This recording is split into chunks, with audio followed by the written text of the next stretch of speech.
Ito na nga mga ka-person, ayan, kahit umuulan, at go pa rin tayo dyan. Ayan, mag-prepare po tayo sa ating sarili para pumasok sa ating salon. Ayan.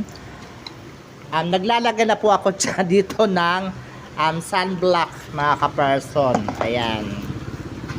At after niyan mga ka-person, magbihis na po tayo at ipilit po natin yung uniform natin na masikip. At punit-punit na ang gilid mga ka-person. Ayan. Patuloy lang po sa paglalagay ng sunblock mga ka-person. Ayan. At syempre, mag-lipstick po tayo dyan. At ang gamit natin na lipstick ay 2-in-1. Ang ibig sabihin, pwede po siyang iba-blush on mga ka-person. Tipid. Magtipid po tayo. Wala po tayong budget para sa ating blush on. Kaya pwede na yan. Yung lipstick, gamitin natin ng blush on mga ka-person. Ayan.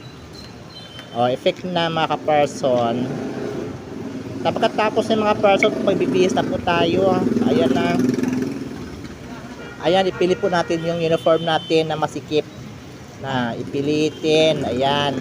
Punit na po yung gilid. At saka yung bulsa niya, punit na po. Dahil masikip na po siya. Ayan.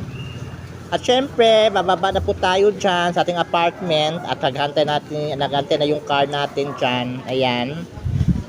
At yung totoo mga ka-person, maglalakad lang po tayo dahil malapit lang po yung salon natin sa apartment. Ayan po, naglalakad na po tayo dyan mga ka-person. Ayan.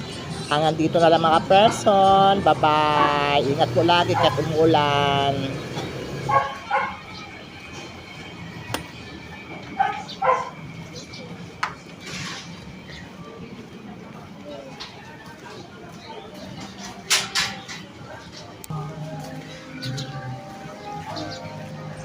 Wala.